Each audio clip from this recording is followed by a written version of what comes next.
Hey guys, Coach Matt here, and welcome to this week's video. This week we are taking part 2 of our outdoor living series to conclusion. This week we are going to talk about some of the beautification, the ambiance, the security, etc. in the landscape that is just more than green grass and a tree. I'm glad you're here. That's what we're talking about today. Let's get started.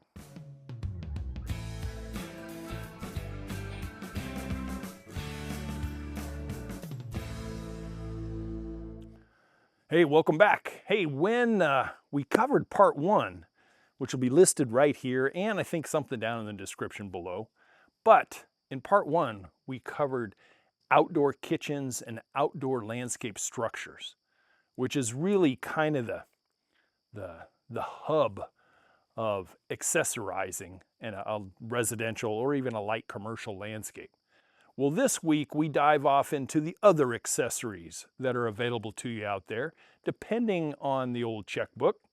And let's dive into those right now.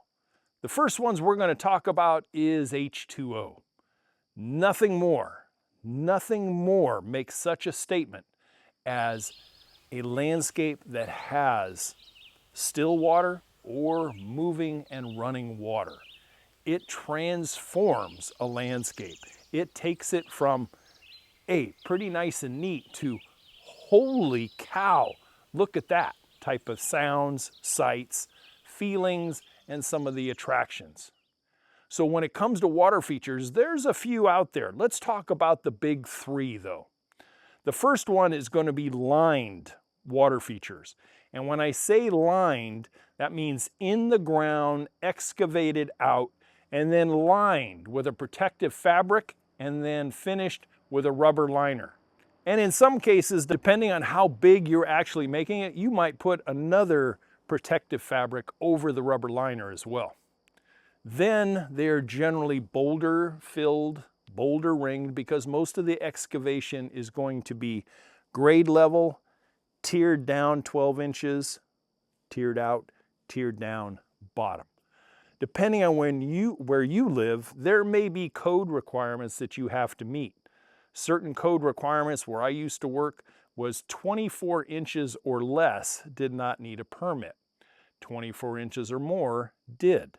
So the few ponds that I put in, and I'll explain why it's only a few, is I never got past 24 inches. And then I would bring in boulders after boulders after boulders, and I would ring the pond at the couple of tiers that surrounded the perimeter, and then I'd bring in river cobbles and then smaller cobbles and then gravels and fill it in and fill it up. The ponds themselves generally had what they called a skimmer vault at one end and a biofall at the other end. And it's a closed loop system that pulls water in through the skimmer, filters the surface. The pump takes through a 2-inch hose that's placed underground and runs it up to the biofall, fills up that biofalls, and then spills back out, and then goes down maybe a few feet of a stream or no stream at all. So ponds were really the rage in the mid to late 90s.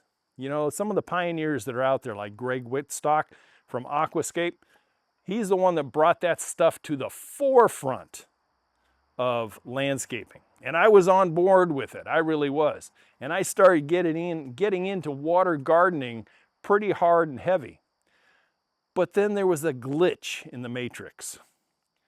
A glitch was people were so excited about having a backyard pond, one that would fit in a small residential lot. But they really underestimated and did not step up to the plate quite enough to keep the pond crystal clear and balanced. And that's where a lot of folks become kind of disenchanted with residential ponds. Doesn't mean it can't be made easy. It's just that some people just don't have the time or the inclination or the perseverance to keep up on it and get that water to where it's supposed to be, and then it basically stays there. You balance it out with a combination of fish, plant material, biomedia in the biofalls, and beneficial bacterias, and it generally clears up anywhere from a few weeks to a few months. Well, I found that based on my small design and build landscape firm, that I was not going to do ponds anymore. I was going to do the second lined pond idea, and that is the pondless waterfall. Those I put quite a few in. And basically, they're an excavated hole that is lined the same way as a pond. Then you have a vault that is put down in there that holds a pump and a hose that comes out, but it doesn't have a skimmer. And then you run it up to a spillway elevated above the basin, say 18 to 24. I can remember having one that was almost 3 feet above where the basin was. And that thing really cascaded. And then it's just a closed loop system over and over. And where does it become easier? The care and maintenance of a pond is eliminated because the stream dumps back into a gravel basin. And as that goes, you get all the attributes of moving water, sight, and sound without all the care and upkeep. So there's the two lined versions.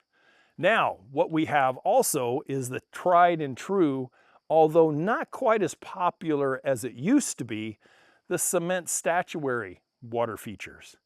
And those I used to sell the heck out of back in the 70s and early 80s. Thank you very little. Yes, I am that old. And they were bulky, they were heavy, but man, once you got them in place and balanced them out, you sealed them up correctly, they lasted for a very, very long time. But you have to remember that I was selling those in an area, the San Francisco Bay area, where freezing and thawing and those kinds of things did not exist. Now you take some of those and go to a colder climate, sometimes you can get into some problems with them. And oftentimes I think people who have a little bit of forethought, you actually drain them out in the colder parts of the month. Take the pump out, store it in a conditioned space like a garage or whatever, making sure all the water's out of it. Take the tubing, you know, the tubing can stay in there, but if the tubing comes out easily, you can store the tubing as well. And then it's ready to go for the next spring.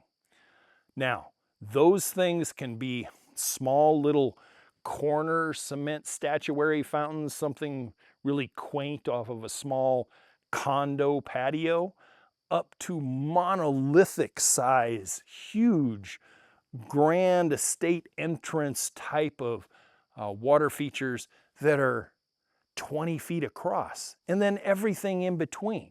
So personal taste and budget is going to dictate if you want to go down that road.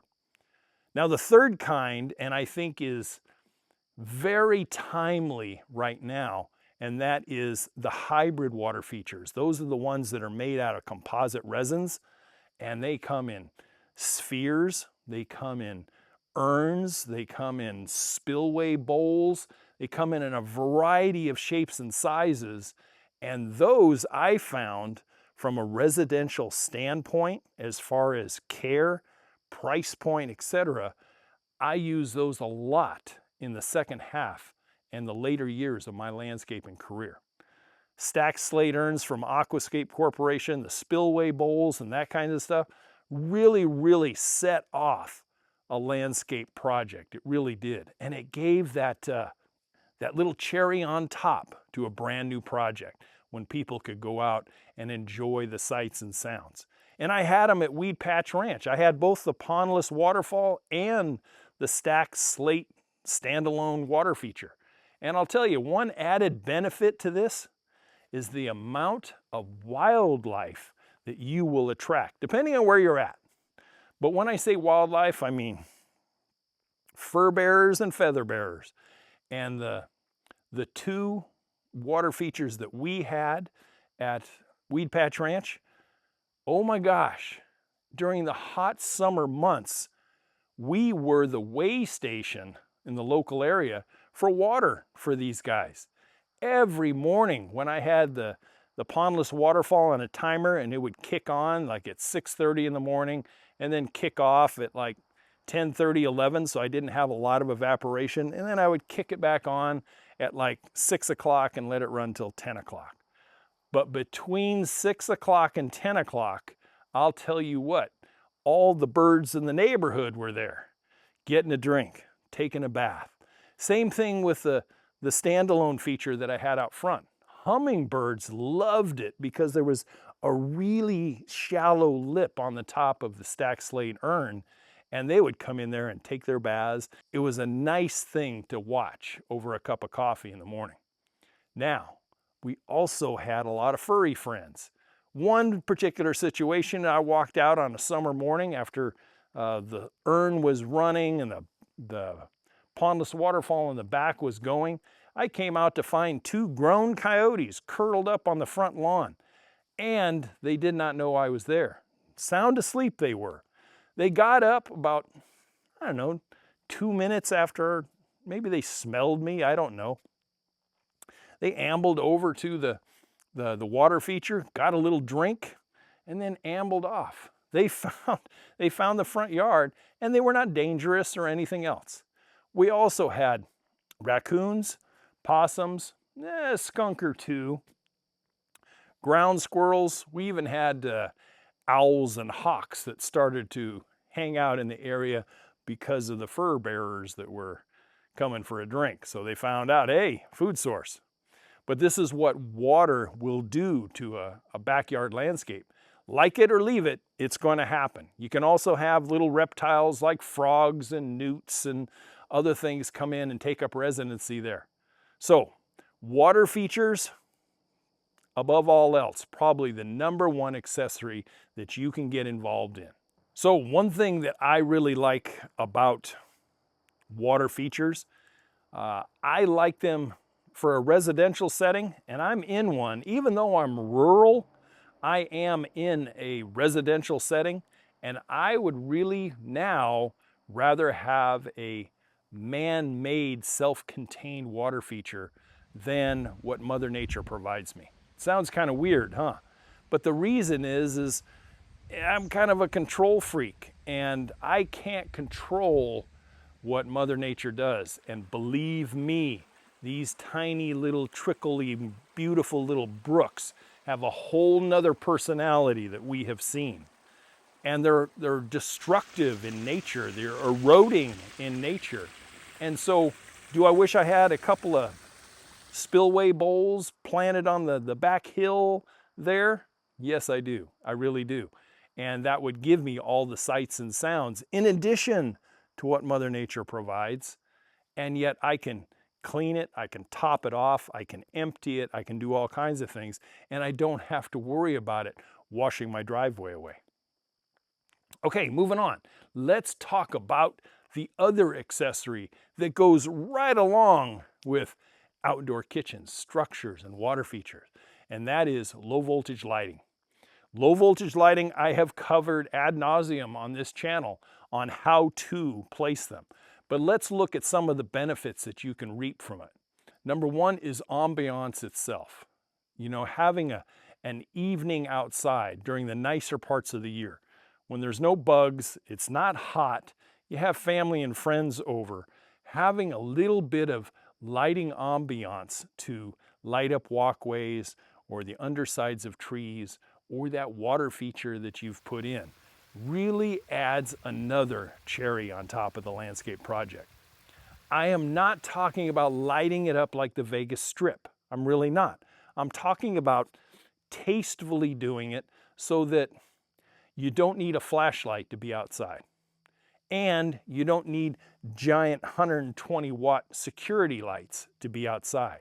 This is dampening down to where you have an ambiance environment that really enhances what you've created out there. Now, there are solar low voltage lighting, which is about as low voltage as you can get. And then there's low voltage lighting that is lit off of transformers that takes high voltage, reduces it to low voltage, and then you run a system. We have used that, thank you to Garden REIT, we'll put a link in the description below. We have used low voltage lighting here, and we're out in the middle of a forest. But we did it at a very subdued level just enough that if I have to go out and check a bump in the night, I can manage around the outside without turning on huge security lights and going and checking things out. It also kind of highlights some of my birch trees, both in the front and in the back. And it also highlights the boulder bed in the back and also the gable ends where my variegated dogwoods and hydrangeas are. And then later this year, those things will help me if I have to come outside when everything's frozen solid and snow's accumulating. They'll be able to light up where I can manage to walk safely. I think low voltage lighting is very much worth the investment. I really do. I think it adds property value and something that a lot of people don't think about when they think about low voltage lighting. It adds a sense of security. You know, those creepers out there that prowl neighborhoods and stuff, they don't want to be around where they can be lit up or be seen really readily. You know, they can't hide in bushes because you have lighting out and around. They do not hide in the dark spots where the trash cans are. You have lighting that softly lights up those areas. And so with using proper foundation plantings, some low voltage lighting, your security goes way up as well. So low voltage lighting can be to anyone's imagination and to any budget. I have put in fixtures for people of very, very discerning taste that were $400 a piece. And then I've also put them in for $19.95 for each fixture, although that was a little dated, but they were only $19 a piece. So it's a wide range of price points that you can find out there. Remember quality over quantity. You do not want to have cheapo stuff that's going to go south on you inside 2 years. You want stuff that's going to last a very long time. Now, if you'd like to know more about how to install those and what transformers and cables and how to wire it up, there's a link in several of the videos that we've done on this topic. Low voltage lighting, definitely an accessory worth considering. Okay, moving on. Let's talk about our other element. We've talked about water. We've talked about lights. Now let's talk about fire. And when we talk about fire, we talk about contained fire.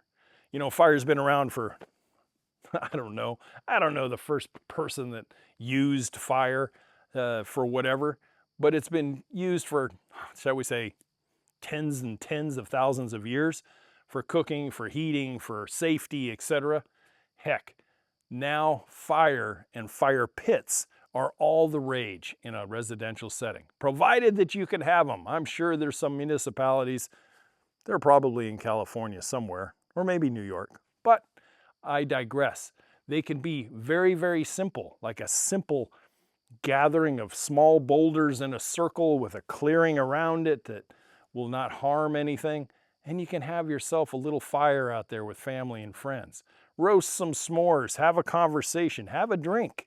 It is a great way to top off an evening of entertainment. Now they have obviously natural gas fire pits, propane fire pits, and then you can always use wood. We had one last night. Hey, check it out right here. Those kinds of accessories on top of everything else is a great way to take a weekend or an evening and really put that cherry on top. It really makes an entertainment value, whether it be just your immediate family within the confines of your home or family and friends over for a celebration of some kind. And then you sit down and you gather around a fire of one kind or another and enjoy each other's company. Enjoy face-to-face conversation. Now, I said it, face-to-face conversation. Not this. Okay, so we've talked about water, we've talked about lighting, we've talked about fire. Hey, let's wrap this thing up. Let's talk about garden art and whimsy. The stuff that brings that special personality to the landscape. Now, a caveat to this final little segment, and that is everybody's personality is just a little bit different. Let's face it. And we have all seen those landscape personalities in some neighborhoods where you just are kind of like, what the heck? What? There are those personalities out there. Nothing wrong with them.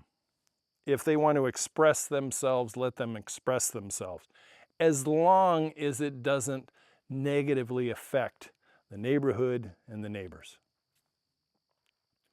Now, I have seen garden art, garden whimsy done to a very, very tasteful level. And I have seen the opposite as well. I have seen fences that are painted in multi colors. To each their own.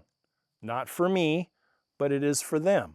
And as long as you're not violating some code or some HOA rule, and believe me, if you're going to have that kind of landscape personality and you live in an HOA-based neighborhood, make sure that it is approved. You voluntarily moved in that area, and now you want to do something that maybe isn't exactly allowed, and you end up with this, life's too short. We don't need that. So if you like to express yourself in that particular way, have a place where maybe you're a little more rural. Like me. Hell, I could put upside down tractors and Cadillacs in upside down in the yard out here. No one would give two rips. But if I was in a big city, in a newly developed, high-end, high-scale neighborhood that had the HOA, they probably wouldn't want to see upside-down tractors and Cadillacs stuck in the ground. Neither does Maestro. And neither does Maestro. So choose your battles when it comes to expressing your personality in your landscape. Make it tasteful. Those people who want to have the urban front yard veggie garden, make sure that it kind of fits, or do it in the backyard. Whatever it might be, express yourself in a tasteful and respectful manner where you can have veggie gardens, you can have garden art, you can have whirly copper go-round thingies. You can do all of those kinds of stuff and done tastefully. Heck, you could apply that to all of this outdoor series. You know, you probably don't want to put a large outdoor kitchen in your front yard next to the sidewalk. Doesn't work. You don't want to have a bunch of high-intensity LED landscape lighting pointed out to the street where it blinds everybody that walks by. So, tasteful, decorative, functional, and useful. I'll leave it at that. Hey, I appreciate you staying this long. If you have, I hope I've earned a subscribe and maybe a thumbs up. Send it off to a family or friend who might be battling with this kind of stuff. And if you have questions about this particular episode or any landscape question, drop it in the comments below, or you can always email me. The email is always in the description. As always, to your guys' landscape success, I appreciate your time as always, and I'll say goodbye for now.